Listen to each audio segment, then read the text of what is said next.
HSBC BWF Australia Badminton Open, Sydney 2024. And here on court one, we are into the fifth match of the day. It's gone by pretty quick today. Only one match so far has gone the distance. Now women's doubles, a Hong Kong pair of Yeung and Yeung, the third seeds from Hong Kong, China. They take on the Australian Kurniawan and Poon.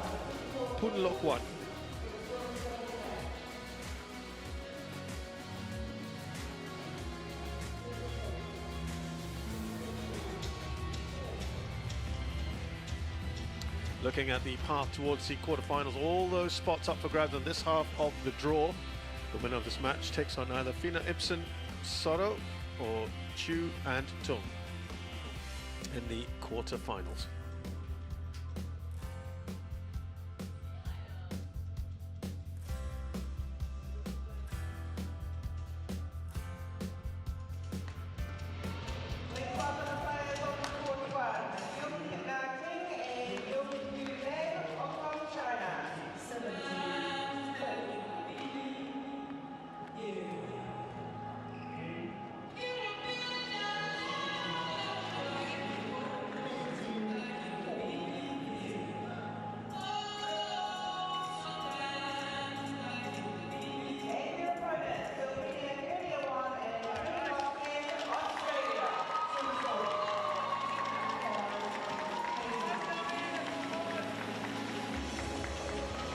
So our players then coming on towards court one. There's been support for many of the players here. Good Hong Kong China contingent. Of course, we got the Australians in the house. Talking of Australians in the house, very happy to have Aaron Wong, prominent Australian badminton journalist from Badzine, here with us. Thank you, it's nice to be here again. As we look at the head-to-head, of course, first time meeting between these two pairs. Anything you can tell us about the Australians? The Australians, I'm not sure they're going to be a long-term pairing, but they're definitely good friends. And Poon, Super Series winner with Yeung, Japan Open some time ago. Had to quit, I imagined, because she had an injury. But it's good to see her back and on camera courts as well. So she would know better than anybody what Hong Kong women's doubles is like, because she's been the #1 pair before, higher even than these two compatriots, former. Yeah, it's always interesting when you're up against your former team, former teammates. I'm not sure that they would even have crossed over, but they probably know each other. Correct. Yeung is 2,566 centimeters tall from ranked 21 at the moment. They have been higher at 17th. And they have won the Denmark Masters a couple of years ago, the Polish Open as well, the Portugal International Championships. Our partner Yeung is 22, 163 centimeters tall. And they're looking to advance. They haven't really played all that much this year.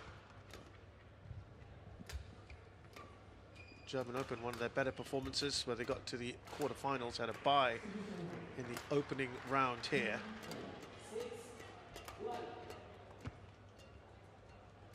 Out in the first round of last year as well. So in that sense, they have at least progressed a little further than they did in 2023 here at the Australian Open.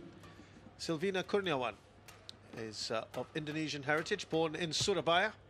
36 years of age, 163 centimeters tall, 402 this ranking. Of course, it's not a regular pair, as you mentioned earlier. Her highest ranking much higher with a different partner.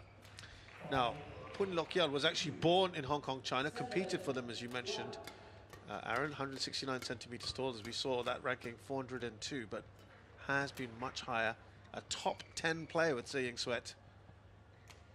And she has, on this circuit, won at the International Challenge Series level Ready to play. by in the opening round.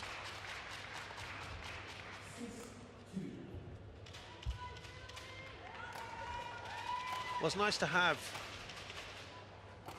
an experience, both of these guys. I guess that's what they've got in their stead, haven't they, the Australian pair? They have a lot of experience. It's whether they match nicely. I think they should match nicely. Then it becomes a question of, can they play at this pace that they don't particularly train at, but have seen before. And as we know in women's doubles, it's a stamina game to some degree, or at least you have to be out for it. And of course, can their bodies withstand that? The veteran pair, shall we say? Shall we say? But Silvina's, you know, always playing local competition, and she has that easy Indonesian style of hitting for a woman player, and she's also someone who can do all jobs. She can play singles, she can play mixed doubles, she can play doubles. She has that kind of brain. Hong Kong, China.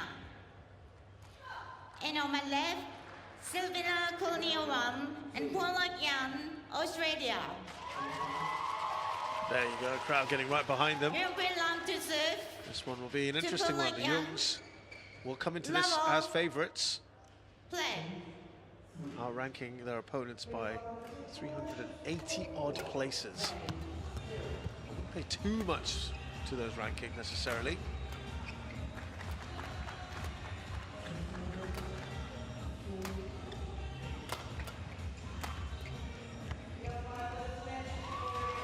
First point of the board to the Australian pair.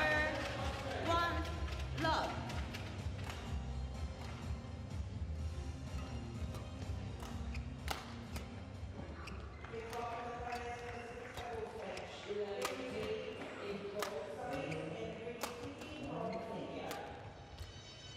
It's going out.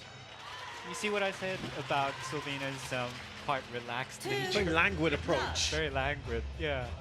Not just in the stroke making, but you can see in the way she positions herself.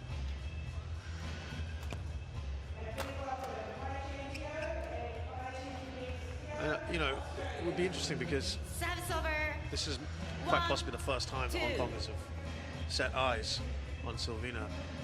And that almost gives a false sense of security when someone moves around just a bit slower, but doesn't mean any different. Her language style just might lull you. And now that I've mentioned that she plays mixed doubles as well, and she has been, without looking at the screen, off the top of my head, I think she's been in several Sydney International finals for women's doubles and mixed doubles. So speed, as in being used to the shot speed coming from her opponent, she wouldn't be worried about that.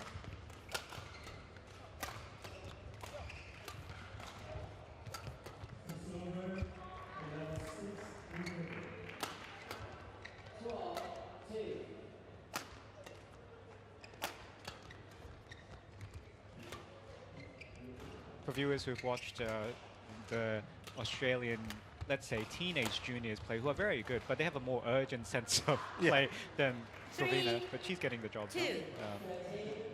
You mentioned that she played mixed doubles. She was in action yesterday with Ming Chuan Lim and lost to Terry He and Jessica Tan in straight games.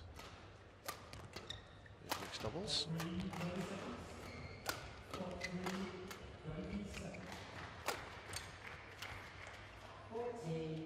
They just seem to catch that one a little oddly, Silvina.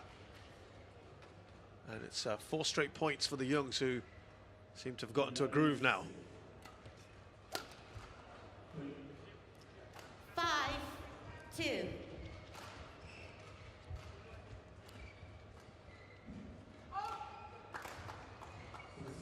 I'm always interested in these doubles pairings where they have players who have come from different backgrounds as well as first language backgrounds. So how do they communicate to each other? Obviously it would be in English, but still, can you convey a thought sometimes? The message as clearly as you would like. That's right, especially in a sport as quick as this.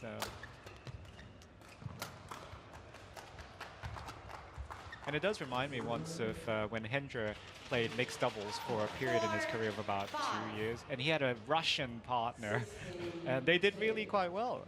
Yeah. Yeah, he's another one with a, kind of a languid style at times as well.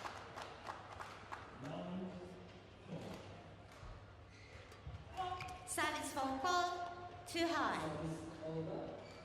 Service Hi there, over, the serve. By the way, we 6-4. count this former World Junior Championship bronze medalist, Yeung Sweat, back in 2009. That's lots of experience there for you. Yeah.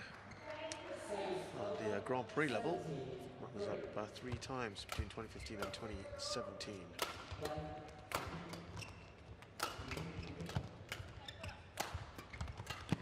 A lot of defending for the Australian pair. Too much, I would say. 7. I know it's early days in the score, but still.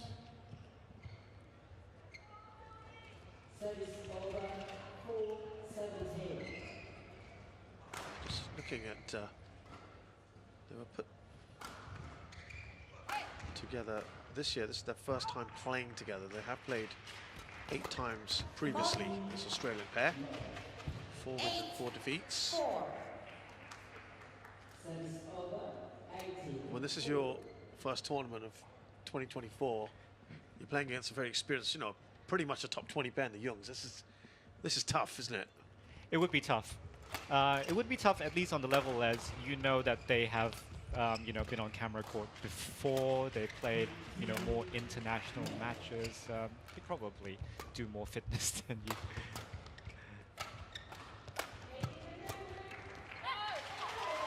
So at least we can say for the Hong Kong pair, their muscle memory would be, you know, far superior, at least. 8. They haven't had a great year though, the Yeungs. They've played, coming into this tournament, 22 matches, 8 wins, 14 defeats. And they're looking for Australia perhaps to be a place to turn a corner.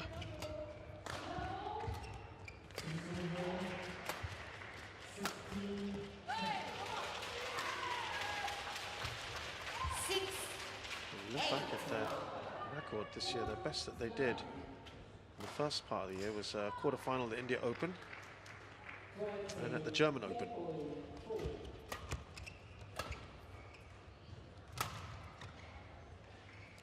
Service over, 9-6. They'd be favoured to go pretty far in this event. 20%. Opening rounds of French Open, All England. The Hong Kong pair definitely should try and capitalize on this particular tournament. It's a 500 level and unusually a little bit weakened compared to all the other disciplines this time around. So if you're looking for some self-confidence, you really want to progress further. I think sometimes self-confidence, actually a lot of the time self-confidence comes from actually just winning. It doesn't have to be the most difficult match. It's just you live through it and then you suddenly wake up on a new level. That's right between the players. And their lead is almost wiped out. 8-9.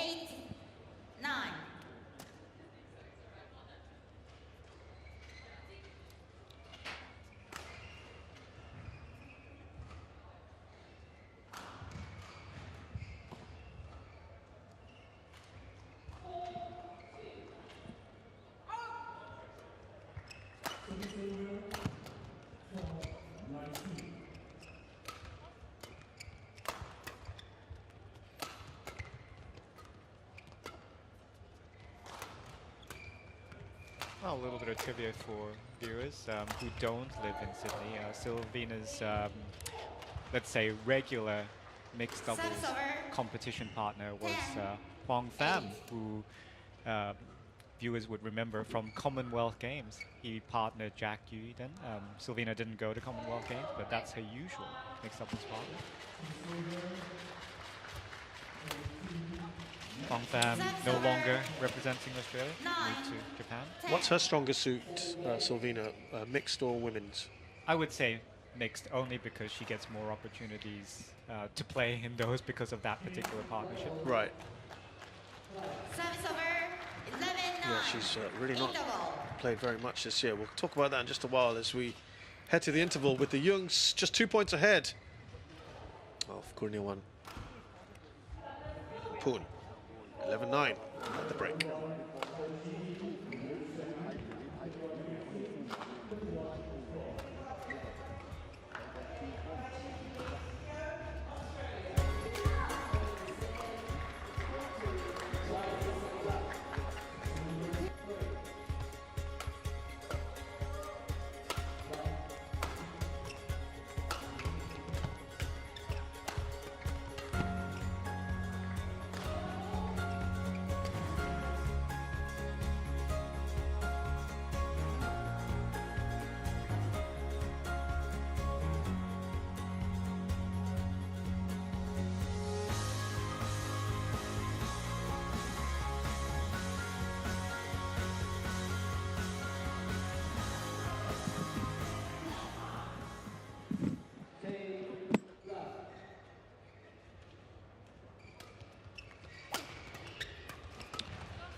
Encouraging signs so far for the Australian pair, Aaron.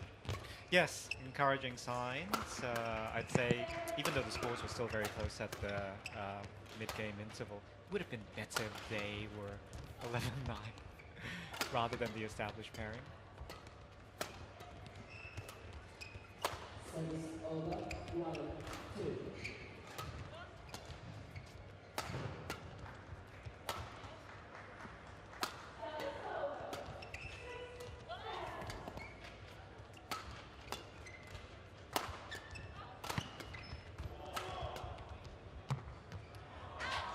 She read it, Sabina. Didn't do enough with that shot. Lead back to 3. Well, this is, as you mentioned, a rare women's doubles opportunity for Silvina.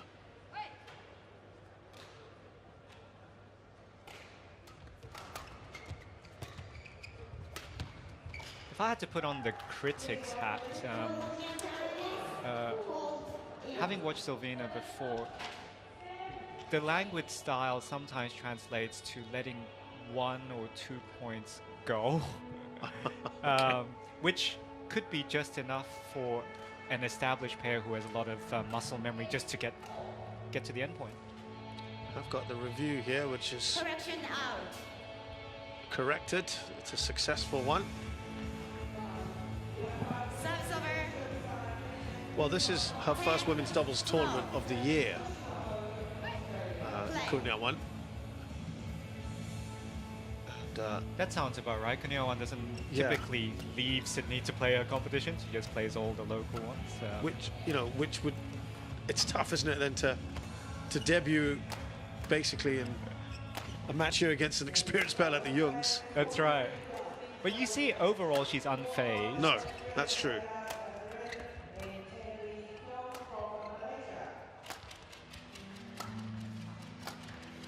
And I forget, but let's not all forget that we just said at the start of the match, she is 36 years old. No, true. We don't want her to push herself too hard in just one rally and then not be able to play the rest of the match. Totally agree. So it's a smart way of playing. And also, she's got strapping on that left knee.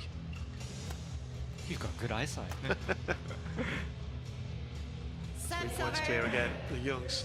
To be fair, I mean, this is still striking distance for the Australians. They can keep it to this sort of mark, keep at them.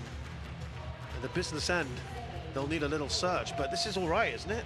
It is all right. I think also because the Hong Kong pair, they are, let's say, the players themselves are fairly similar, whereas on the other side of the court, there's 2 different styles as well to deal with.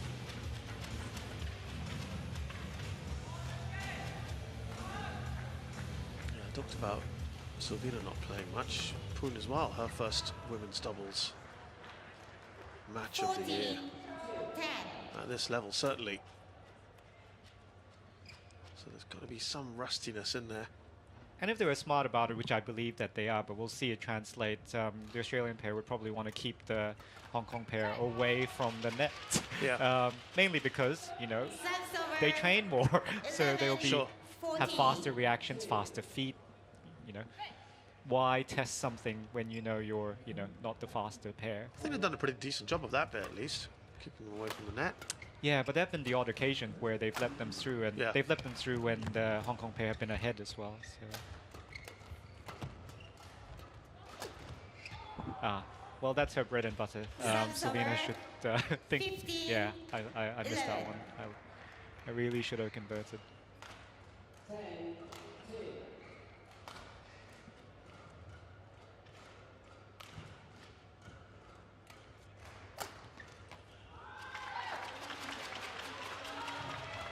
Service over. 12, 15. Well, we talked about the 3 points. So in that sense, they're pretty equal because they've been equal in points since the 3 points lead. Yeah. So it's maintaining.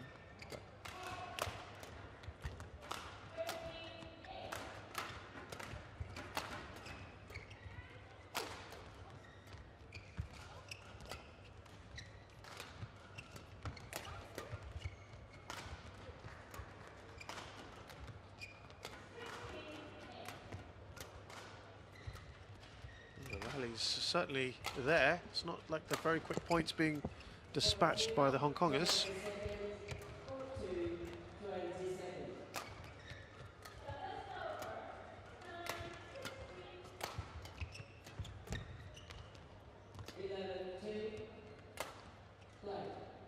Well, Poon again, for all the badminton nerds out there, they definitely know that she's in one of those longest, if not longest, doubles rallies of all time. Oh. It's on YouTube.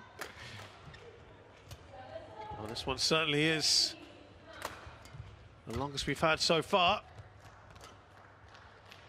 And it comes to an end.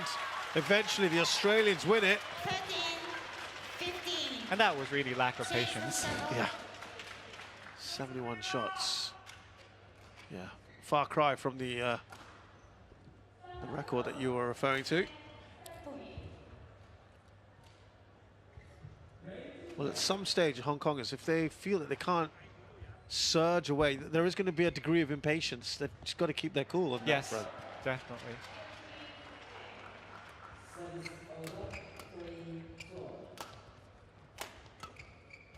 And when we talk about patience in women's doubles, it's really, we're talking about like premium patience because they have more patience than 16, anybody else. Yes. But, 13. Relative to them, they need more patience. So that's a big ask. Like, Well, they've seen that this is by no means just a straightforward match. Women's doubles, for those who don't watch it enough, because not everyone watches every discipline, we all have our favorites, but unfairly maligned by people who don't watch a lot of women's doubles, that yes, the rallies are long because they have to explore. And they have to explore more and more these days because the rackets just give you so much more advantage than they used to in the past. And then they all have good defenses. They have one of every shot.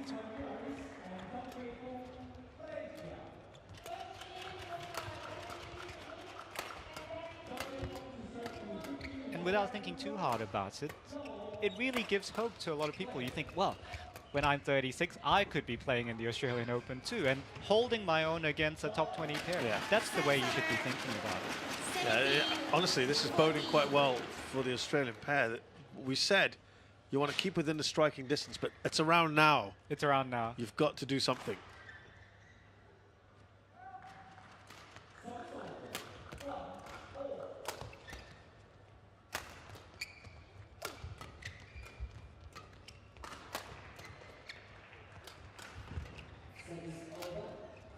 I wouldn't characterize the Australian pair as not attacking enough. That's true. It's more that they're, being very self-aware about their capabilities.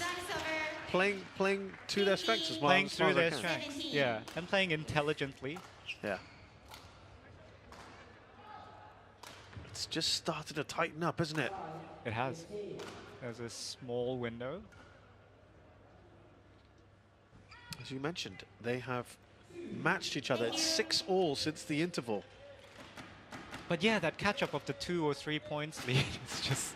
As you correctly said at the restart, you would have said the Australians would be pretty okay with this, but they'd be even happy if they had the 2-point lead, because that's the difference we're talking about at the moment. That's right. That's where, you know, they can be a bit more relaxed with their experience. You go.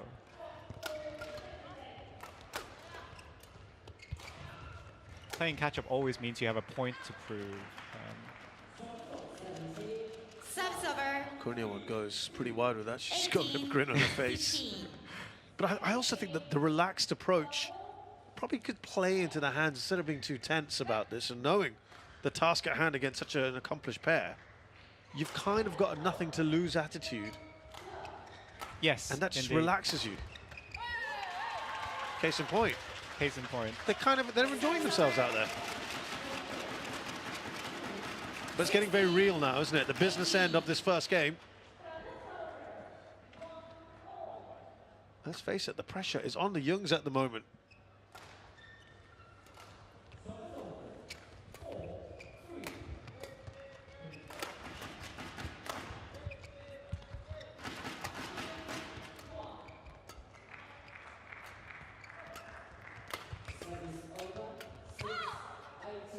Mistimed. She had it.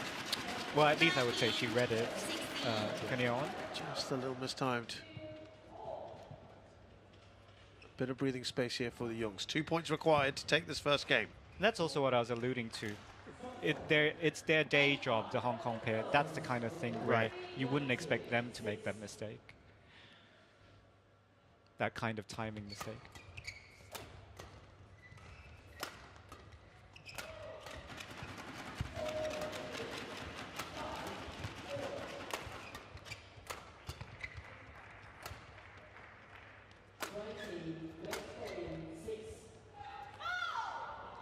Oh, they will gladly take that.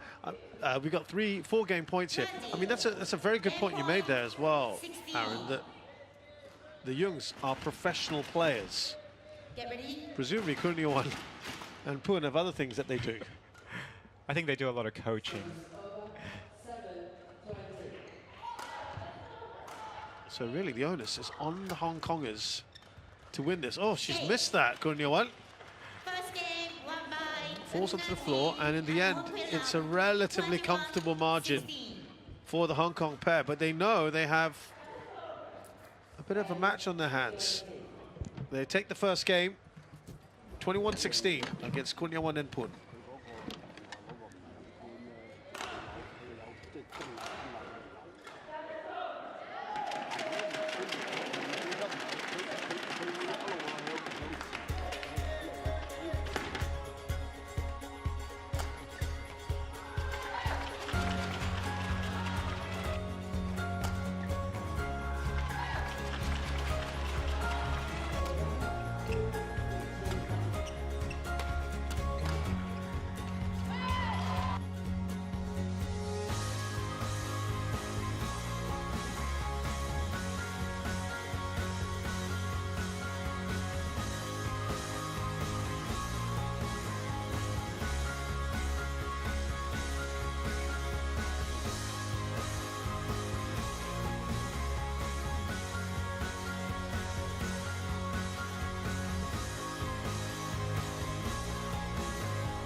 Aaron, I just wonder, you know, the Yeungs, we talked about them being professionals. They've played a lot of badminton this year. It's not been particularly successful 2024, but does the manner of the victory, does the margin of victory matter, or is it, look, let's just get the win under your belt and move on to the next round?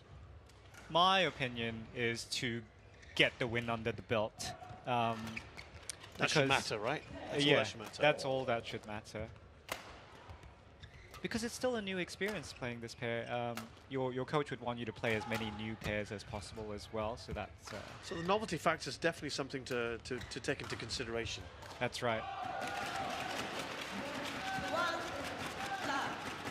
And I say that as someone who's assuming that the coach is quite open-minded. You want your players to have as many experiences as possible, especially at this sort of early stage, burgeoning stage of their career. And maybe they might be inspired on some level when they think about it, about, oh, you know, look at these opponents, they're still holding the standard. Yeah, I think this year has been a little bit of a, as I said, a disappointment for the Yeungs. They're now on about a 56% win rate, and that's dipped quite significantly before we hit 2024. As I said, they've lost double the number of matches that they've won this year. So this is an opportunity here at the Australian Open to just put things right. They've had a strong start here to the second game.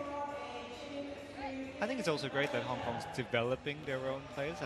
Like Australia, they've had to import players before through a talent program, but slowly. Yeah. Service over. 1-3.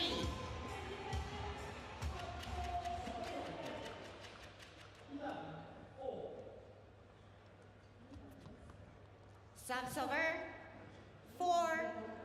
Well, I remember a couple of years ago when this tournament was the last one on the circuit before the World Tour Finals, if I remember, 2022. And we had some really big names here. It has been in November, so that must be the year you're talking about. Yeah. And boy, the fans, it was packed, and the fans were flocking every opportunity. It was great. That was my first Australian Open here, actually live in the stadium. And it was amazing to see the fans, and tons of fans outside. They were like rock stars here. Indeed. It was really good to see. And that's, again, people who may not be so familiar with how things work, you know, on the badminton circuit. It's nice to know, because this is not regarded as a general outpost of badminton, is it? That's right. Australia's far away. We have to remember that. But if you ever have done the mixed zone interviews like I have at the Australian Open, the players have said in different ways that it feels very comfortable playing here, not just the playing conditions, but the fans. Like there's fans who are non-Koreans and Koreans who cheer for the Koreans. Right. And then you'll hear that the Indonesians are singing their songs as they do in all of the they do everywhere in the world, right? That's right, yeah. And then I think from my experience, come semi-finals and finals, the Indian fans all come up in force as well. I think what's quite unique about the Australian one, the Australian Open, and perhaps I think Singapore might be next closest to it. I'm talking about the Asia Pacific circuit. Those are probably the two most cosmopolitan audiences that we have. Right. And so you have the communities, the various communities, the expatriate communities, the migrants who've moved here, and so it's a lovely feel that you've got something for everyone. There are fans who cheer for everyone here, and that's probably a nice feeling for the players too. Yes, that's right. And I think very importantly, very close to here, they can pretty much find all their home food. They don't have to pack it in their bags. By the way, Aaron's hit the nail on the head. That is hugely important. Having traveled around with the players on the circuit. I don't think any Sydney-sider would argue that within 10-15 minutes drive, there's Korean, Malaysian, Vietnamese. I can attest to this, by the way. Kebabs. Yes.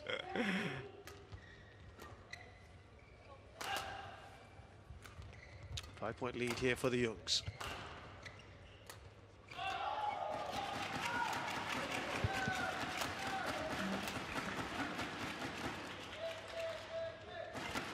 Nothing, puts that one away.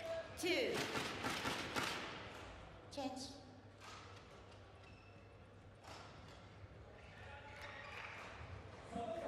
And of course, that after the one in November of 2022, from last year onwards, this became a Super 500, which is it's a big boost, isn't it? It is a big boost. We've been here before, and I say we as in the past. If Correct. we make the Super Series equivalent. I think you mentioned it was one of the richest tournaments around. It was. In prize money, it was. Second richest in maybe a particular year. Just to give people an idea as well.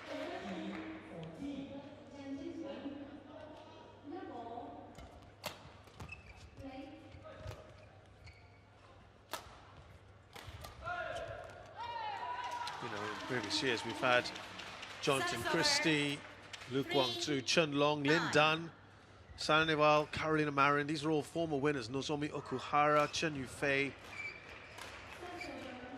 All of them have come down here and played. That's right.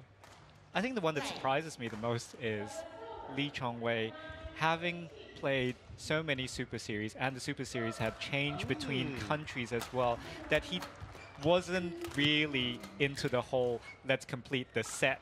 Right. Let's collect the entire set. Yeah, that's a good point. Yeah, like the Swiss Open had fallen between Super Series and non-Super Series, but Australia had always been Super Series, when it claimed that status. So, and he doesn't have that. He doesn't have that. Yeah, he doesn't have an Australian Open.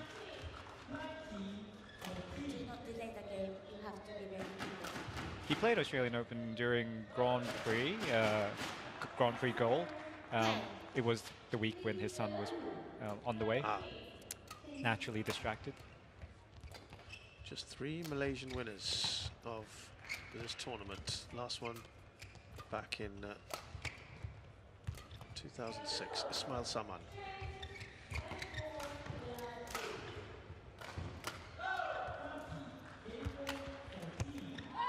Snaffle that one, Poon, at the net. Yeah, all the instincts are right from the Australians, and all the variety we can see that you know we anticipated. The only thing we can't see, which is something we've alluded to in different words, is sense of urgency. Thank you.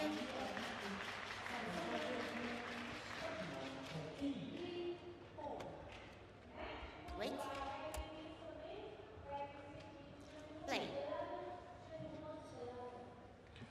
Well, they need a bit of urgency here, that's for sure. 6 points down. If they want to win. If they want to get something out of this. Yeah, exactly. Take this to 3. See, that's some skill there. Yeah, from she way would have, back. That's Yeah. right. She would have practiced that a lot for a shot that she'd only have to use once in a while. So that goes to show that she's a pro. She knows her stuff, Selvina. Yeung Nutting looking a little frustrated with herself.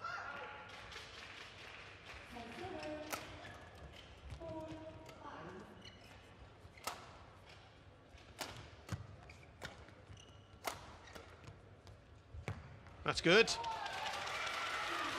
A little casual there, perhaps, from the Yeungs. 6. The lead is now cut to 4. It was looking very, very comfortable for the Yeungs just a short while ago.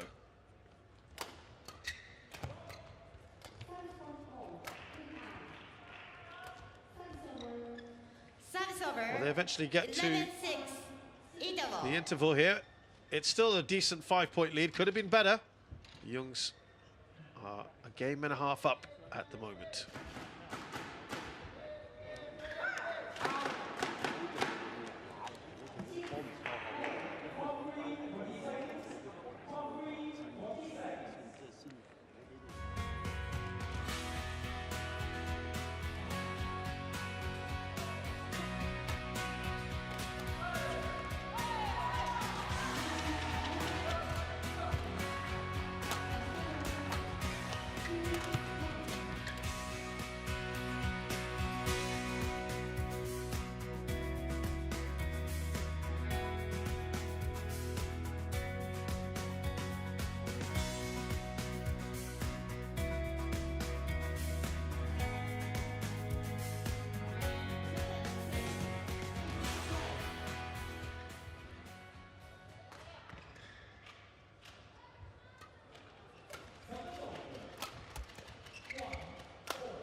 Just this little vein of frustration, of almost impatience 7-11. coming through from the Yeungs in the last 5-6 minutes, where they probably felt they were at the place they wanted to be at 10-3. And it's 4-1 since then to the Australians. So I'm going to share a nerdy memory here. This match is slightly reminding me of, I think it's 2012 or 2013, when donning the Australian flag at the Australian Open in a one-off, Huang Sui, who's won 6 All Englands, played with Rosie Tang He Tian, who is Jack Yu and Angela Yu's mom. So basically 2 former world #1s from different eras even, partnering up, and then they lost in the first round. But it was cool to see from a nerdy perspective. Right. And then also that, you know, they were older, they were coasting on experience, they were having fun. Right. Yeah. Was it a close one at least? It wasn't close in the end because they were playing a pair who had recently been world #1 from Taiwan, from Chinese Taipei.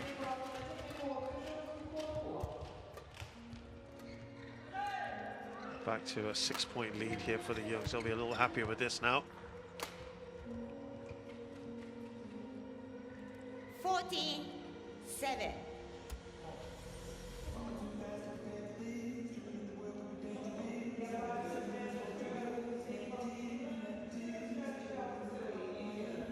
Now, whether the Hong Kong pair can keep their focus on here, keep the intensity going.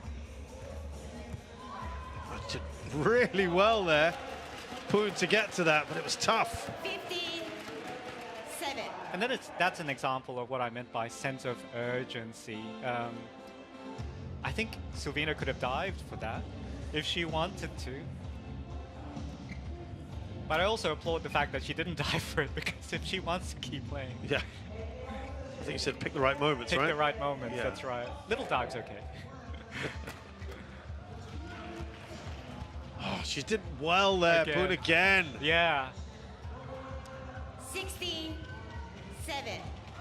I'm particularly impressed with Poon's, enjoying of playing again, because she did have a, you know, what most people would say a horrific injury. So to come back from that, still enjoy playing. Thank you very much.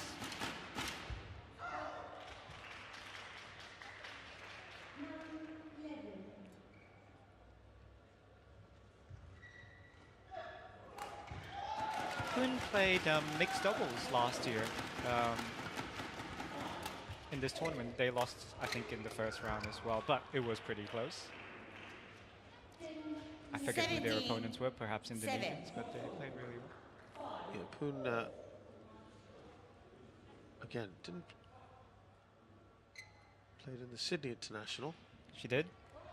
And there should be some results for her too for the got to the final with Silvina Kurniawan.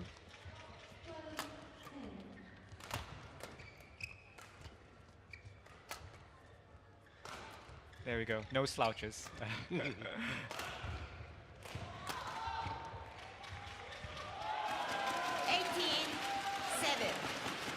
I think a nice way to characterize this match, at least from the Australian perspective, is it would have been nice to win, would have been nice to show the students, but we're not going to lose sleep over this because we'll live to fight another day. Sure.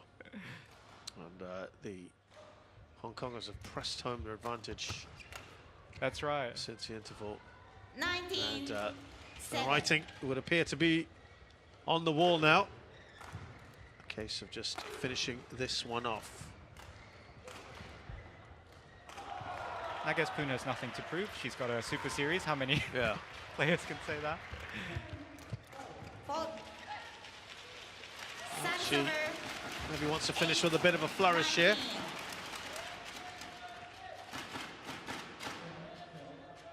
Yes, double digits would be nice. I'm sure all of us love double digits in our scores, even if we're not winning.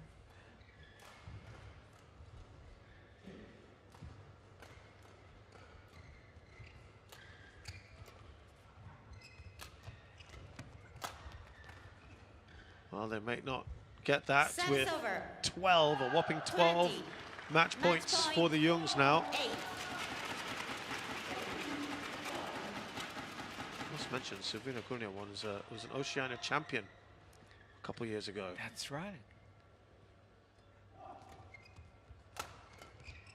In women's doubles.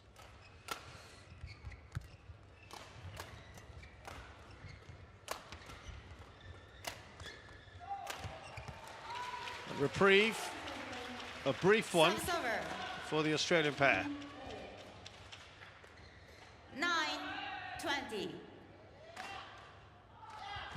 It's only 1 point away from double digits. Surely you can do it, Silvina.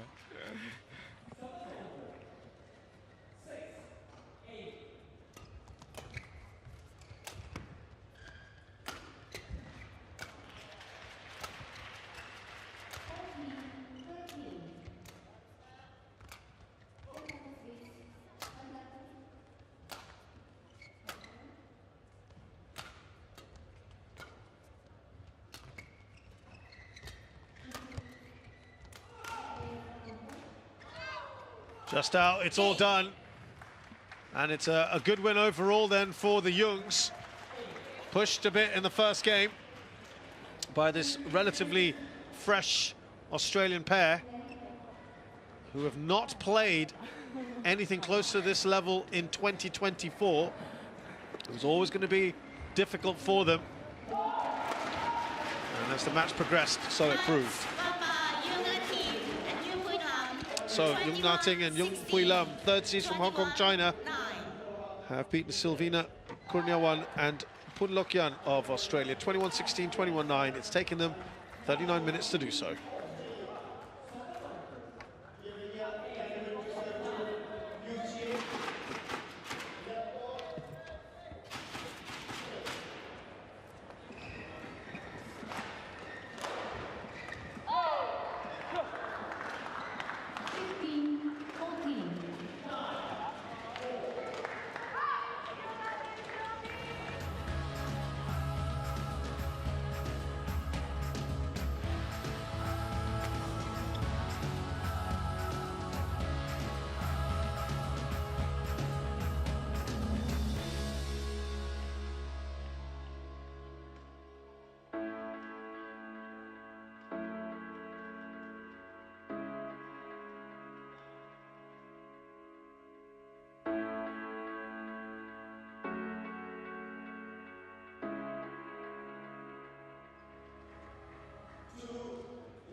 Welcome back to the Quayside Centre here in Sydney, the Australian Badminton Open 2024. Super 500 on the